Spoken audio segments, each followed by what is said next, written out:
লাগামহীন visa rejection, green card বাতিল আর তীব্র কড়াকড়িতে দিশেহারা মার্কিন ভিসা প্রার্থীরা।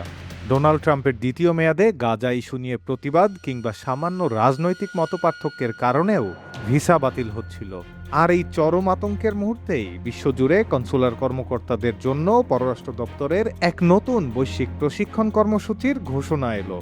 এই প্রশিক্ষণের দোহাই দিয়ে বিশ্বজুড়ে যুক্তরাষ্ট্রের সব দূতাবাস ও কনসুলেটে ভিসা অ্যাপয়েন্টমেন্টের প্রক্রিয়া সাময়িকভাবে স্থগিত করায় নেমে এসেছে এক চরম ধাক্কা। ইতোমধ্যেই নির্ধারিত সাক্ষাৎকারের তারিখ বাতিল করে আবেদনকারীদের ইমেইল পাঠানোয় তৈরি হয়েছে বড় ধরনের বিভ্রান্তি ও অনিশ্চয়তা। ট্রাম্প প্রশাসনের এই কঠোর নীতির আওতায় শুধু নতুন আবেদনই কঠিন করা হচ্ছে না, বরং রাজনৈতিক ভিন্নমত প্রকাশ কিংবা ইসরায়েল গাজা ইস্যু কেন্দ্রিক ফিলিস্তিনপন্থী বিক্ষোভে অংশ নেওয়ার মতো কারণে অনেকের মার্কিন ভিসা ও গ্রিন কার্ড বাতিল করা হচ্ছে।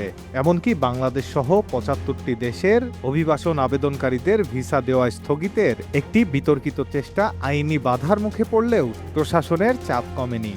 মানবাধিকার সংগঠনগুলোর মতে এসব পদক্ষেপে আন্তর্জাতিক অঙ্গনে ও যুক্তরাষ্ট্রে চরম বৈষম্য এবং আতঙ্কের পরিবেশ সৃষ্টি হয়েছে।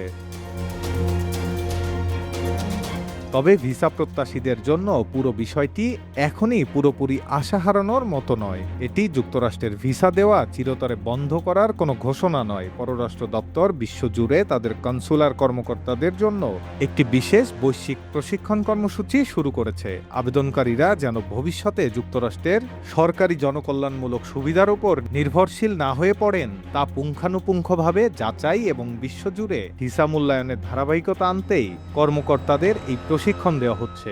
এটি একটি সাময়িক বিরতি। প্রশিক্ষণ কর্মসূচির সুবিধার্থে সাক্ষাৎকার বা অ্যাপয়েন্টমেন্টের সময়সূচিতে এই পরিবর্তন আনা হয়েছে।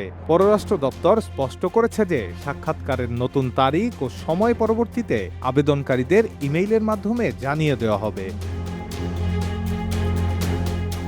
তাই অ্যাপয়েন্টমেন্ট সাময়িকভাবে স্থগিত হওয়ায় বড় ধরনের ঝাঁকুনি এলেও এটি মার্কিন ভিসার চূড়ান্ত সমাপ্তি নয়, বরং প্রশিক্ষণ শেষে নতুন নিয়মাবলীতে সাক্ষাৎকার প্রক্রিয়া আবারও শুরু হতে যাচ্ছে।